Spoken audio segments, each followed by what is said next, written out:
Ladies and gentlemen, gather around, for I have a tale that will send shivers down your spine, a story of ordinary souls caught in an unimaginable nightmare.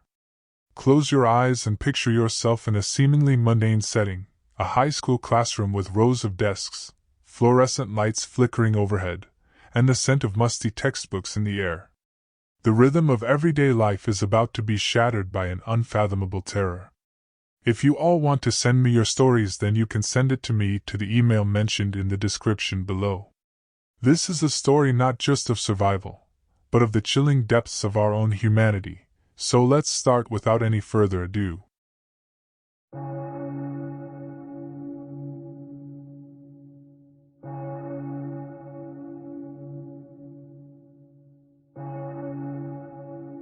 Day 1. We had just opened our textbooks, the routine rhythm of the school day beginning to settle in. The low hum of chatter filled the classroom as we flipped through pages, our attention absorbed by the monotony of academia. The fluorescent lights flickered overhead, casting an eerie glow on the rows of desks. Our world seemed ordinary, the backdrop of teenage existence, a high school classroom, familiar faces, and the promise of another day slipping away. But then, without warning, the air shattered with a blaring siren, an agonizing sound that resonated in the pit of our stomachs. Alarms pierced the tranquil bubble of classroom life, an insistent reminder that the ordinary could swiftly unravel into chaos. Startled, we exchanged wide-eyed glances, the initial confusion giving way to a collective unease. The metal slats slid down the walls, sealing us within the classroom like rats in a trap. Panic spread like wildfire, each person's heart pounding in sync with the blaring alarm. Mr. Graham, usually the epitome of composure, attempted to calm the escalating hysteria. His voice quivered as he raised his hands, his words barely audible over the cacophony of fear. "Class, let's stay calm. This might just be a drill," he reassured, though his voice trembled slightly. A desperate hope clung to his words as the red strobing light painted eerie patterns on the walls. Just as a wave of panic threatened to overcome us, the intercom crackled to life, and a voice, unmistakably belonging to Lily, the shy girl from the back row, pierced the static. Her voice wavered as she delivered the unsettling message, each word etching itself into our minds like a nightmare we couldn't escape. Level 3 contagion located in the south quadrant of campus. Lockdown protocol is now in effect. Isolation protocol is now in effect.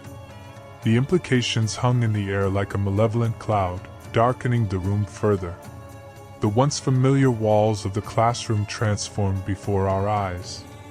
The steel slats, descending with a metallic clank, sealed off the windows, cutting us off from the outside world. Panic, like a contagion, spread through the ranks, infecting us with a gripping fear. The ordinary had shifted into the extraordinary, the mundane now tinged with dread. Day 3. As the days dragged on, the classroom's sterile environment became a pressure cooker of emotions. The boundaries that separated us as individuals eroded, replaced by a shared struggle for survival.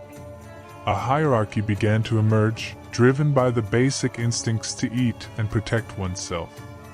Our attempts to maintain a sense of normalcy became a fragile facade, shattered by the gnawing hunger and the relentless march of time. We huddled in groups, seeking solace in the midst of despair, playing chess on tiled floors stained with spilled food and human sweat. The artificial lighting, once a symbol of familiarity, now cast eerie shadows on the walls, reminding us of the world we were shut away from. Day 5. The scent of decay wafted through the air as makeshift buckets in the corner bore witness to our deteriorating conditions. We had become prisoners of our own biology, our dignity stripped away by the harsh realities of survival. The pangs of hunger grew sharper, gnawing at our insides with a relentless persistence. The previous camaraderie had transformed into wary glances, a silent acknowledgement of the shared desperation that clung to us like a second skin. The once craved snacks, reduced to crumbs and wrappers, were a bitter reminder of the world we had lost outside those walls. Our teacher, Mr. Graham, who had initially reassured us, was now a reflection of our inner turmoil. His confident facade had crumbled, replaced by hollow eyes that mirrored our collective despair. Day 8.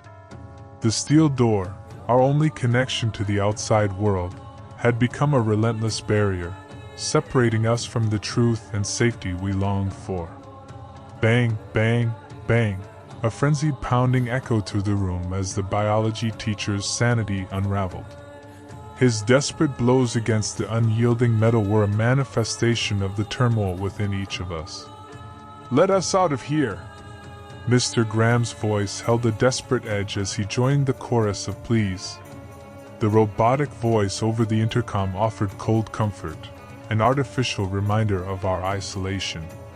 The veneer of civility began to crack, revealing the primal instincts that lurked beneath. Fights erupted, driven by desperation, and the classroom became a pressure cooker of raw emotion. Day 10. The room had become a chamber of torment, our bodies weakened by hunger, our minds clouded by desperation. Each breath felt like a struggle, and the dizziness that accompanied standing served as a harsh reminder of our deteriorating conditions. The thin line between civilization and chaos blurred, and the boundaries that had defined our identities eroded further. In the eyes of some, the gaze of their fellow classmates was no longer one of camaraderie, but of opportunity. Mr. Graham's voice, once a beacon of authority, had dwindled to a whisper, barely audible over the rumbling of empty stomachs. The classroom, once a sanctuary of learning, had become a battleground where survival eclipsed all else. Day 13. The unthinkable unfolded before our eyes as desperation took hold, blurring the lines between humanity and savagery. A struggle for dominance erupted, with Mr. Graham seizing upon the twisted logic of survival. The once trusted teacher, now consumed by madness, held Trevor in a vice grip, his fingers a cruel echo of the bonds that had tied us together. Lily's pleas for reason echoed through the room, a desperate attempt to salvage a shred of humanity. But reason had fled, replaced by the haunting specter of primal instinct. The beaker, once a vessel of science, became a weapon of survival. The room descended into chaos as blood mingled with desperation, and the fabric of our humanity frayed further. Conclusion. The culmination of 13 harrowing days shattered the illusion of civility, leaving behind a trail of blood and shattered innocence. The once bright souls within those walls had been tested beyond imagination, their actions driven by a hunger that extended beyond the physical realm. The metal slats retracted, and the doors swung open, but the scars of those days would remain forever etched upon our souls. In the end, the boundaries between the roles of victim and perpetrator blurred, reminding us of the disturbing ease with which humanity can be manipulated and darkness can reside within us all.